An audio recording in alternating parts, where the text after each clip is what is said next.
if you establish a strong enough brand, you can sell anything remotely with consistency. Again, just look at anyone who's ever endorsed anything, and that, like you're saying, has no expertise in the area, no knowledge, etc. It's like, why does this make sense? It's just because they've built such a good, which is a part of, I never believed in branding. For like the first 8 years of being in business, I'm like, branding is a joke. Branding isn't real. It's like this weird concept I didn't quite understand. But branding, because of creative and just branding in general, is actually huge, because it's like, for example, like why I talk about like Frank Kern. Frank Kern is my digital marketing OG, and he is one of the first kind of digital marketing thought leaders of sorts. And Frank, because he has such humor, because he's, again, all these, again, it's a lot of, actually, I believe the first two elements, I call them the 3 E's.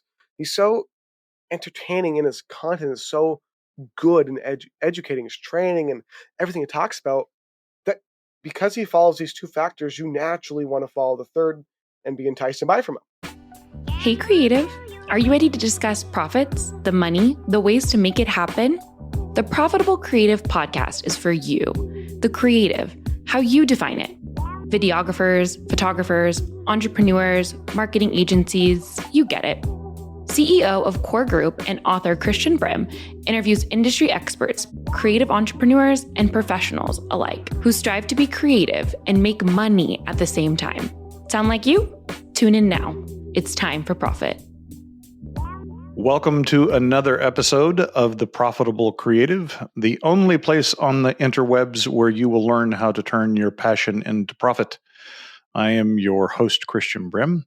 Joining me today is John Weberg with Profit-a-lize. John, welcome. Thanks so much for having me. I appreciate it, and I cannot wait to spit some value for your people. I'm eager. So tell us the short version of what you do and how you got here. I help businesses take their current business model and make it a lot more profitable by optimizing their conversion rates, lead generation rates, lead to sale rates, customer retention, and a lot more. And how I got here, I'll really summarize it real shortly, is I was around 12 years old and I saw my dad start digital marketing. I decided to begin pursuing it at that age. And I kind of saw the lifestyle that was portrayed by traveling entrepreneurs, you name it. And I wanted that because we come from a pretty poor background. Mm-hmm. And I decided I was going to double down. And for about 12 to 15, I had a gaming blog. I dabbled, wasn't making money, just was approaching, learning about business very Well, basic you were level. 12, for God's sake. Right. So I couldn't even conceptualize probably a lot of the different ideas and how things worked. And around 15, I decided to begin making money with it. Started with affiliate marketing, launched my own business, worked my only job at Walmart. I worked out for 6 months, took all the money from Walmart, put it into my beginning first business of my own, failed miserably, lost all the money I saved from Walmart, went back to affiliate marketing. Then 18 to 21, started seeing more success, doing well, started speaking, traveling, etc. 21 to now 26, more towards consulting, more towards services, and just focusing on helping businesses kind of hyper optimize for maximum profits across everything they do. So, okay, what was the business you had that failed? It was a all-inclusive marketing, sales, advertising, business training center. Because I always had the idea, it still exists. I always had the idea that what if there was one place you could go to learn anything you wanted to go to the business? So I want to learn about running ads. I want to learn about email marketing. I want to learn about advertising, how to get on podcast, SEO, all these different skill sets. But there really wasn't one unified place to go to. So I figured, why not create it myself? Now, again, being 15, my knowledge base to build off of Was a little slightly limited. So even the marketing for it, of course, was pretty atrocious.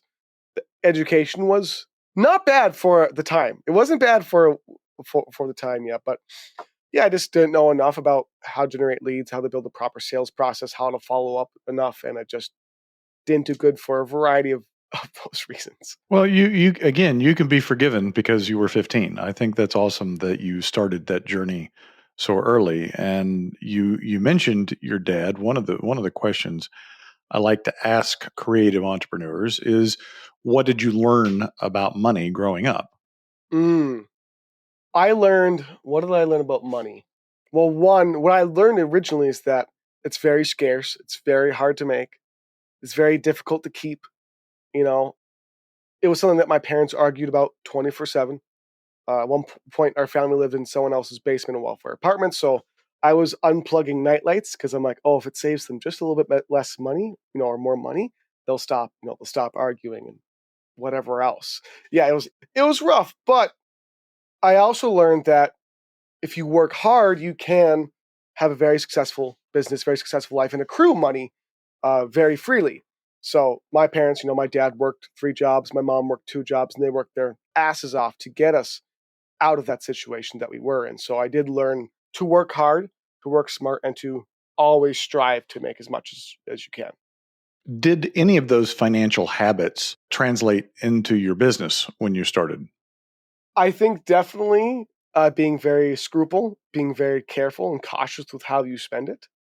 Now, I've learned to dilute and get rid of that habit. Of course, you want to spend smartly in business and be very careful with where you're allocating money for advertising, for your team, etc., different things.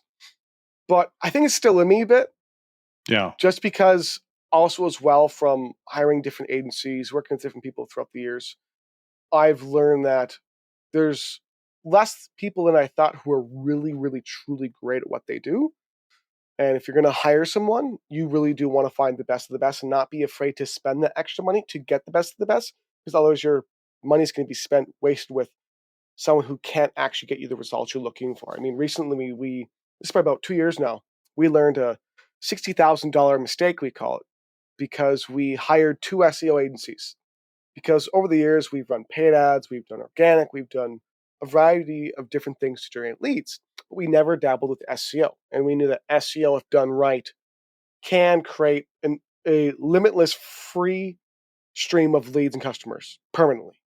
So, that sounds nice. So we hired both these agencies, and unfortunately, over the course of 6 months, spending $60,000, they produced zero growth of traffic on our website. Ouch. So for anyone, that's a pretty big ouch. That's a huge ouch. So with that, again, we've learned to, number one, take more time.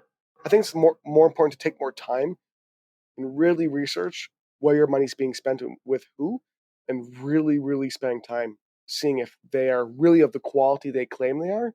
I mean, really deep dive on testimonials, really deep dive on the results they've generated for their clients, and learn as much about people as possible. If you're going to hire an agency, you're going to hire a consultant, you name it. Yeah, I think one of the things that I've come to realize is whether it's paid or SEO or social, we're all kind of beholden to these companies that we can't control, and they're not going to tell us the secret sauce because that's how they make their money. And I think it leads to unscrupulous vendors for sure. I think there are ones that have good intention, but it's like alchemy. We're not sure how this works. We're just going to kind of put some things together that worked in the past, and hopefully it works for your business model, which I think that also was a part of the issue. Is we figured because they've worked with local businesses that it would work for ours as well. But local and global SEO are two completely different monsters, like entirely. So I think it was definitely on our part. And I think you're also right. Some of them, they do have good intentions, but they actually, I think, unfortunately, don't know enough themselves or haven't actually been successful themselves. So they're just doing their best with what they kind of have at the time. Yeah. So talking about, the value of money when you grew up, did any of that affect your ability to price or obtain profit in the business? I think initially, especially, we were very wary of increasing pricing, charging a lot for our services, charging a lot for what we did. I mean, I remember when I was 18, maybe I was 17, 18, and I charged like $800 to build an entire website, funnel, sales process, emails. I was willing to do anything. If you got some money for me, I'll do whatever you need. You're talking Bangladesh money, there. Bangladesh money Yes, in yeah, America. yes. And it's because, you're afraid, especially when you're first getting started. I feel like people are afraid to lose the client, lose the customer, and rightfully so, especially if you at the time need that money or it would really help out with different things. So I think that was a part of it. And also, it just is scary for people, almost like public speaking is scary for people. It's scary to go, well, I can charge $2, 3, 5, $10,000 for or more for what I do. It should be a push, I believe, for most people, because as we've kind of walked through, in my mind, most of the people who are helping businesses grow or who are performing any services aren't actually like the absolute best in the world. So as long as you are somewhat competent and you really do your best to help a customer or client, you're going to do a pretty good job. And you probably should get paid at least somewhere in the range that you're thinking you would like to, because you can do better or equivalent of people who are charging a lot more, who are actually doing and performing at a lot lower level. Today's episode of The Profitable Creative is brought to you by Core Group. Are you tired of doing it all yourself? Do you feel like you have no plan? Let Core Group guide you to build the business of your dreams. Core Group, your go-to accountant for creatives. That's true. Pricing is one of those things that just fascinates me. And I think the thing that fascinates me most about it is that a lot of the value that someone perceives is based upon what they pay. In other words, if they pay a lot, they see a lot of value in it. If they don't pay very much, they don't think it's worth much. Oh, absolutely, 100%. And it's another important thing to realize is that when you charge more, let's just say you will get less clients, but you're going to get, to me, more importantly, clients that also, what usually comes with higher pricing, that are less of a headache, that aren't going to charge back, that you're not going to have a lot of problems with, and that will be more committed to the process because of the perceived value. They also, I believe, perceive how much work you're putting into it to be more significant, and they want to put more effort into that relationship as well. So it's definitely a move a lot more people need to make, especially, for example, like agencies or consultants that have been charging, let's say, $3,000 to $5,000 to $7,000 a month or more, even charging for months or years the same pricing. Move it up 10, 20%. You'll Yeah. probably Well, see the and exact same conversion rate or remotely closely and get a better client, possibly. I say in the last 3 years, the inflation problem in the United States, if you haven't raised your prices, you're going backwards for sure, because your costs are going up. Oh, entirely. Your costs are going up, plus ads are getting, especially with like advertising, I would say especially over the last year or two, I've seen a lot of agencies, a lot of people panicking over ad prices going up because of many different reasons. Sure, the media companies, sure, different things happening in the market, different things happening throughout the world. There's been a few different global things happening in the world. Right. Right. Most people have noticed that it affects people's. You got to think if someone's looking to spend $2, 3, 5, $10,000, and everything for them is more expensive, making a choice to grow the business when they could make a choice to conserve or make other decisions is definitely impacted. Uncertainty causes fear, and fear makes people sit on their hands. And, all different situations, but definitely business and money. I mean, yeah, I know, there was the SAG strike and the Screenwriters Guild strike, and there was tough eating for a lot of people in that space. And even it kind of trickled over for videographers in general and production companies, even, doing commercial videos. It's like everybody started sitting on their hands, 18 months ago. It's a challenge. Okay, so I'm going to pivot here a minute. What would you, in your area of expertise, which is affiliate marketing, what is your go-to advice? You just came back from Budapest, speaking on the subject. What's the information that people that are in that space need to know? I would say, and I'll actually go on the focus of creative too. And this also, I would say, applies to B2B, B2C, no matter what you're doing. And additionally, it applies to your advertising, your sales process, your follow-up, every part of your business. I think being creative and standing out and knowing how to properly create a real reaction and emotion within your audience across all those different elements is huge, especially with AI. Until AI gets good enough that it can instantly design a business that converts better and optimizes better and does all these different things, which is happening very quickly. I think what temporarily is going to perform exceptionally well is a very human, personal, one-on-one, humorous, fun, exciting touch. And that's what most businesses, especially in the B2B world, but in the B2C too, are so afraid to do. They're so afraid to show their personality because it is unprofessional, quote unquote. They're so afraid of doing these different things that they're constantly bleeding out their profits because they aren't willing to do what is the thing that will make them stand out. And if their marketing, their advertising, their sales, their follow-up stands out, that's what makes people want to pull their attention to them. And that's what abstracts them from competitors and truly brings more people over. One of the specific ways to do this that I talked about in Budapest, and this applies more so to follow-up and email marketing, but also to affiliate marketing and across an entire business, is, in my mind, you have to relate in 3 different main ways. And you have to kind of follow the foundational process of marketing. That is, you have to entertain or draw in someone's attention. You have to educate or nurture that attention. And then you have to entice or turn that attention towards an offer and generate a customer. And the vast majority of all ads you see everywhere in all marketing and all follow-up and all sales only is enticing. It's always focusing on buy now, we are the best, we have a good offer, here's some bonuses, etc.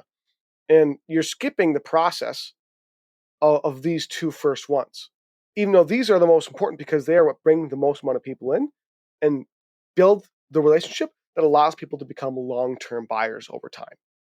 So I prescribe to people that in your ads, in your follow-up, in your sales process, but especially in follow-up, because that's where you're constantly able to have communication with leads and with customers, focus actually a lot more on those first 2 elements, being entertaining and educating. Because while you're running a business and while it maybe even could be very profitable, there is so much more profitability in the long-term nurturing and management of those leads and the long-term nurturing and management of your customers, that if you focus more on that, let's just say you'll generate less immediate customers, the long-term customers and long-term leads you generate will vastly outnumber, the initial shock. And that's what people are so focused on because of the market, because of expensive ads, because of everything going on. They want results now. They want the front end of their business to perform right now. And that was a big thing in Budapest. A lot of people I talk to and it hurt my heart, they go, I don't do much email marketing. I'm like, but that's where the vast majority of your money actually is. Like every study across marketing shows email marketing and follow-up is by far, over the past 10, 20 years, is the highest performing marketing channel there is by multiple times. Would you say that in doing that entertainment and education, that you're actually building the value of the customer to your business? Oh, entirely. And you're building a genuine relationship. And I think all marketing, the purpose is to cause emotion. So if you take a look at the Harmon Brothers ads for Dr. Squatch or Squatty Potty, which, by the way, if the Harmon Brothers run your ads, it's a minimum of $1 million up front, and they take 20 or 30% of your business for the life of that product. It's because their creative is so good, because again, their marketing angles are the first thing they want to do is relate and build a connection to your business. So even right now, I'm talking about them because their branding, because the imagery in their ads, in their marketing is so amazing that it outperforms everything in the marketplace. Even though these are big businesses that are making hundreds of millions of dollars, they create, ads for. It's not professional as you would think, but it outconverts everything else. Another good example is Ryan Reynolds. For people who don't know, which you probably know, is Ryan Reynolds literally with his creative strategy in advertising and marketing and everything he does for a business, can jump into a business, create their ads, create their marketing for them, and instantly raise the profitability enough that he can put a bunch of money into them, do that, and then sell it and immediately generate tens of millions of dollars or more. Now, would you classify that as affiliate marketing, Ryan Reynolds? I mean, technically, I'm sure what he does is he probably does take a portion of the business, which would be similar to affiliate marketing because you're collecting a percent of the total commission of the sales being generated. So, I mean, partially, what I'm saying kind of does apply across different avenues. But even in affiliate marketing, if you're doing affiliate marketing, referring customers to an agency or to a different product or service, it still applies because whether you're in affiliate marketing or not, you're still following the same process of you need to generate leads. You need to somehow nurture and educate those, nurture, educate, and entertain those leads, build a strong enough connection, and you're still referring them to a different business or customer base or an audience. But initially, where they're at with you and your brand still is very, very meaningful. Hey, listeners, are you ready to turn your passion into profit? Then grab a copy of Profit First for Creatives. Click the link in the show notes to purchase a copy. And if you're not ready to make that full commitment, you can download a free copy of the first chapter. Check it out right now. It's crazy to me. And I go back to celebrity endorsements before the digital age, where, just because Joe Namath said this was the best beer, people would buy it. And it's like, well, what makes Joe Namath the expert on beer? Absolutely nothing. I find this affiliate model interesting because of how that trust transfers from Joe Namath to, I don't know who he marketed beer for. I don't even know if he marketed beer. It doesn't matter. But, how can he take his trust that he has as a football player, I guess? I mean, like, I don't know what that trust is, but it is the connection, right? It is they trust him because they know him. Yes, right? I think that's also with influencers in kind of that space. It's also familiarity. And if you establish a strong enough brand, you can sell anything remotely with consistency. Again, just look at anyone who's ever endorsed anything and that, like you're saying, has no expertise in the area, no knowledge, etc. It's like, why does this make sense? It's just because they've built such a good, which is a part of, I never believed in branding. For like the first 8 years of being in business, I'm like, branding is a joke. Branding isn't real. It's like this weird concept I didn't quite understand. But branding, because of creative and just branding in general, is actually huge because it's like, for example, like why I talk about like Frank Kern. Frank Kern is my digital marketing OG, and he is one of the first kind of digital marketing thought leaders of sorts. And Frank, because he has such humor, because he's, again, it's a lot of, actually, I believe, the first two elements, I call them the 3 E's. He's so entertaining and his content is so good and educating, his training and everything he talks about, that because he follows these two factors, you naturally want to follow the third and be enticed and buy from him. And that's what these influencers and affiliate marketers do that are successful, is you focus on those first two, and that's really all marketing is gathering attention and then nurturing that attention and bringing it to a product that helps the customer, and then repeat, learn how to increase retention, and you are good to go. It reminds me of a conversation I had a couple of months ago with a agency for influencers, which he was saying he and his wife started this agency 6 years ago. And, 6 years ago, he said there wasn't an industry for agents for influencers. But what he said was that when he started, if you didn't have 100,000 followers, you couldn't really get enough volume to make any difference as far as monetizing that. But he said it's now down to where you can have a small following like 30 or 40,000 if they're engaged. And I see this trend where people are kind of like micro grouping around, either lifestyles or interests or things that they're elicit emotion. And it's like all of the products and services may have nothing to do with each other, but that's what's tying them together, and that's what's allowing them to be successful. Right. It's close enough to the same idea that they can promote and do it, no worries. And I think also, I've also seen and heard that now sometimes actually people with very, very large followings have no success or a little success, depending on one, relativity of the product and service to them, but also I think really is the very engaged audience, which is why maybe like what you're saying is these smaller followings of, may say it's 10,000, 20,000, 30,000. They're not huge, but they're so much more engaged because they're coming up, because they're probably working harder for their audience to generate them and to grow them and to nurture them, because they're not at this big enough level where they think they can just produce content and be fine. That's where there's also a lot of opportunity too. I think it's like micro influencers or something. I've heard that term or similar terms of working with these smaller audiences, and they're way more engaged and care more about they have a smaller group but more intensely involved in that area of expertise, or in that brand, or in that influencer, etc. For sure. I'm going to pivot again back to money. What has been, and you've been doing this a long time, although you're relatively young. What has been the biggest financial challenge for you in running a business? I would say mainly on trying to structure larger deals. Okay.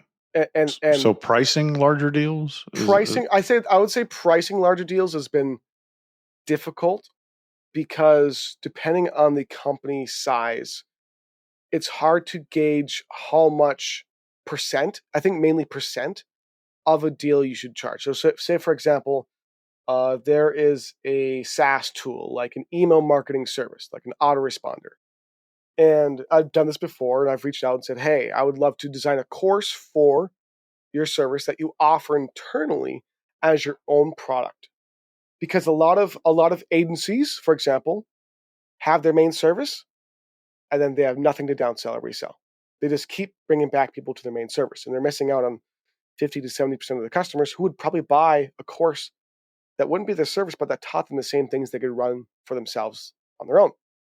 And the same applies, for example, to an autoresponder. They have this monthly recurring service.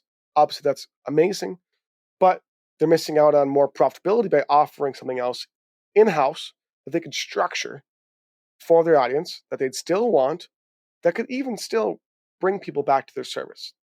So I think pricing that has been pretty hard, because you don't want to be too greedy and really, really turn off a business or turn off a company, because too high a percentage, to some, like I've considered doing percent of equity in a company, and I didn't know initially, like for example, I reached out to a business and wanted to work with them, and I thought like 5% equity was okay. And the equity world, 5%, from what I know, is crazy. It depends on the valuation. It depends on the valuation.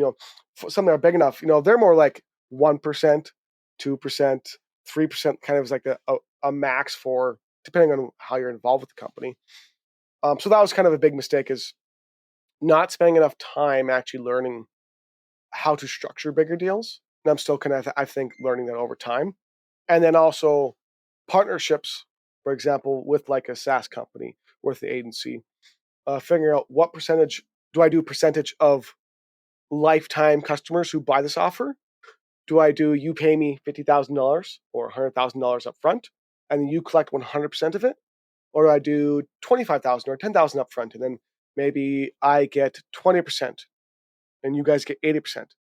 I dabbled with many different ways. I've started doing, I think, offering 2 or 3 actually. I'm open to them all, because bigger partnerships are a lot more equitable and a lot bigger deals. So trying to find any way to negotiate and communicate with them in a way that won't be offensive, or that isn't like, you have no idea what you're doing, or we're not really sure about this. So usually I'll do like one of those kind of 3 options: either a lot of money up front, some up front, and a smaller percent, or let's just do percentage. I keep some, you keep some, call it good, call it a wash. So that's still is a process, figuring out with who, how much to do, etc. For sure. Yeah, I think, my brother, I would say, my younger brother, I would say loosely, is investments. The thing that just blows me away about this guy is he can sit down, listen to a conversation, listen to the players, that are involved and instantly figure out how he can insert himself into that and make money. And he understands it intuitively. And I think for most of us, I can't do that.